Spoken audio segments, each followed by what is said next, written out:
Hey everyone, my name is Philip Paresis and welcome to Marketing in a Minute. Today we're going to discuss conversion rate optimization. So what is conversion rate optimization? It's about bringing your visitors in and converting them into a customer or a lead. So how does conversion rate optimization actually work? It's very easy.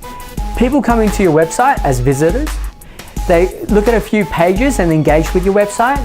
They move through, become a lead or a customer, and at the end, of course, you can see your return on investment on everything else you're doing. You're probably using your sales tool. One of the key components to conversion rate optimization are calls to action.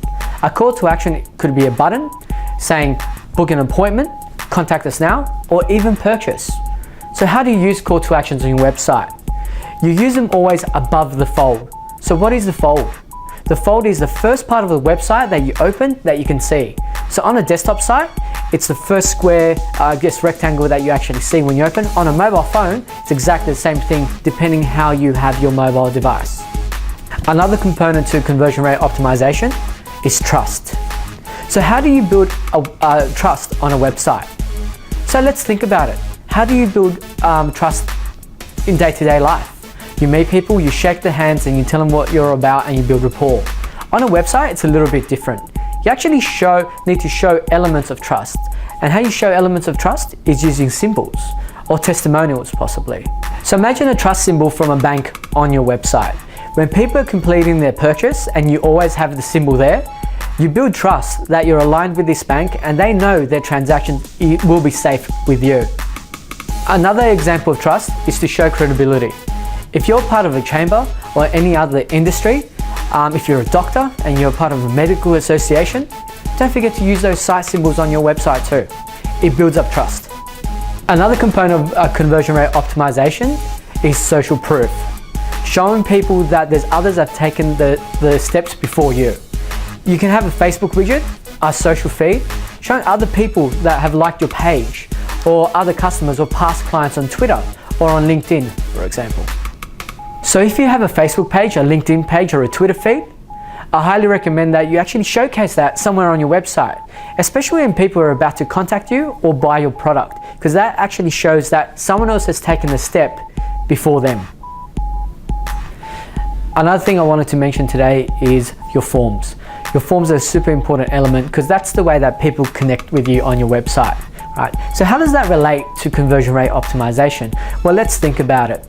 The more barriers you put up to a client or a visitor on your website, the less likely they are to contact you.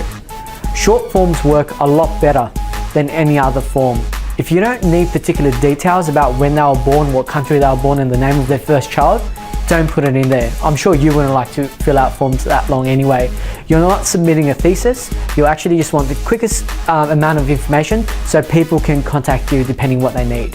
If you need all that information, I highly recommend that you change your forms and use multiple pages to submit the forms and not just have everything on the same page. Now, let's get on to buttons. Please, don't use submit buttons. They mean absolutely nothing. They're probably a negative effect on the client or visitor on your website about to complete that form. Use something like book an appointment, contact us now, or even something logical like checkout and add to cart when it's an e-commerce site. In short, keep them short. Some other things you might want to consider is content. Keep it short and punchy and to the point. Heat maps. Using heat maps is an excellent way to see what visitors are actually doing on your website. Analytics. In Google Analytics especially, you can set up goals to see how far your clients or visitors have gone on your website before they get confused and leave. Architecture. I mentioned before about the fold. If you have something important to say, keep it above the fold if that's what's going to make the visitor convert into a client for you.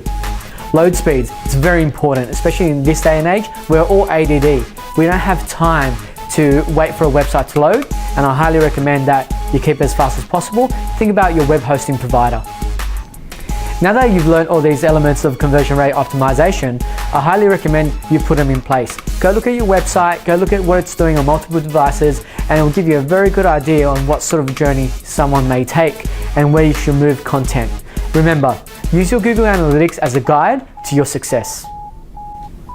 I'm Philip Paresis. Thank you for joining me for another Marketing in a Minute.